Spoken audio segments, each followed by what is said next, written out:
सौगंध मुझे इस मिट्टी की, सौगंध मुझे इस मिट्टी की,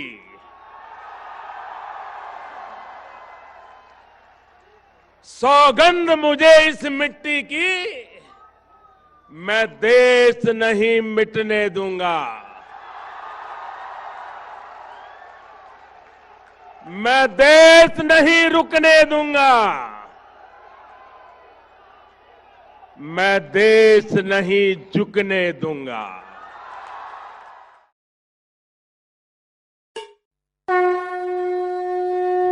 नमस्कार, मैं प्रवीण कुमार।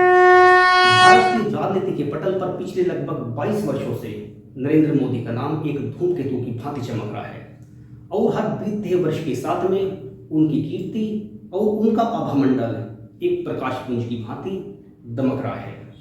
लेकिन जितना रोमांचकारी उनका इस सफर रहा है, उससे भी कहीं ज्यादा विस्मयकारी उनका गुजरात का मुख्यमंत्री बनना रहा था।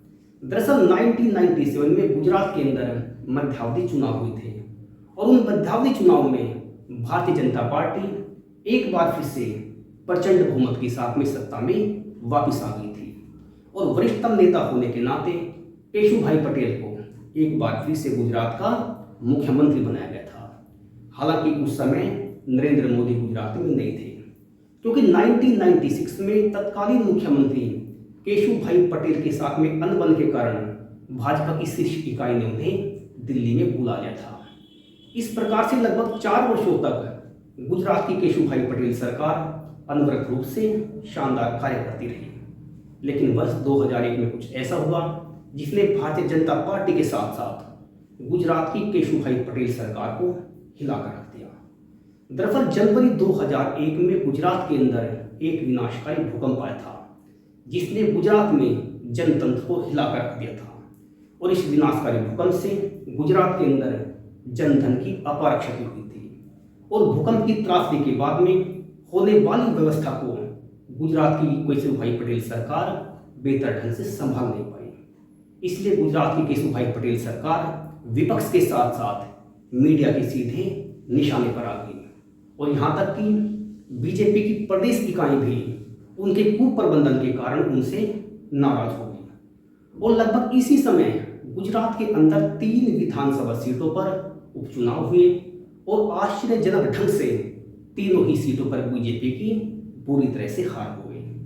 तो उपचुनाव की हार और भूकंप के कुप्रबंधन के कारण बीजेपी की शीर्ष इकाइयां सोचने पर विवश हो गई कि यदि अगले वर्ष होने वाले विधानसभा चुनाव में बीजेपी को सत्ता में वापस आना है तो गुजरात का मुख्यमंत्री बदलना होगा। लेकिन बड़ा प्रश्न यही था कि यदि केशुभाई पटेल को मुख्यमंत्री पद से हटाते हैं तो फिर अगला मुख्यमंत्री कौन होगा। दरअसल उस समय तक गुजरात के दूसरे सबसे बड़े नेता शंकर सिंह वाघेला बीजेपी को छोड़कर कांग्रेस में शामिल हो चुके थे। इसलिए सभी के सामने यक्ष प्रश्न मुंह बाई खड़ा था कि मुख्यमंत्री बनाए तो फिर किसे बनाए। और उस समय तक नरेंद्र मोदी का नाम भाजपा के भावी मुख्यमंत्री के रूप में दूर दूर तक कहीं नहीं था। दरअसल नरेंद्र मोदी के नाम का प्रस्ताव सबसे पहले देश के तत्कालीन गृह मंत्री लालकृष्ण आडवाणी ने पंडित अटल बिहारी वाजपेयी जी के सामने रखा था और आडवाणी जी ने अटल जी से कहा था कि भूकंप के कुप्रबंधन और इतने अल्प समय में भी नरेंद्र मोदी गुजरात को संभाल सकते हैं। और आखिर में अटल जी आडवाणी जी का आग्रह मान गए और इस प्रकार से गुजरात के भावी मुख्यमंत्री के रूप में नरेंद्र मोदी का नाम तय हो गया।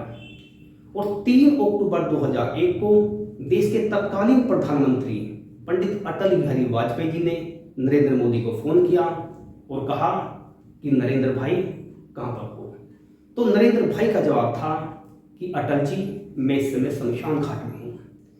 दरअसल नरेंद्र मोदी उस समय अपने किसी परिचित का दाह संस्कार कराने हेतु शमशान घाट में गए हुए थे।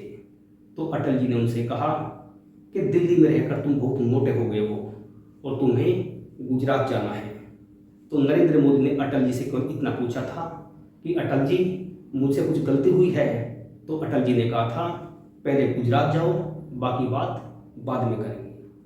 तो नरेंद्र मोदी बिना कोई क्वेश्चन किए अगले दिन सुबह की फ्लाइट से सीधे गुजरात में चले गए और गुजरात पहुंचकर नरेंद्र मोदी को पता चला कि उन्हें गुजरात का अगला मुख्यमंत्री बनाया जा रहा है।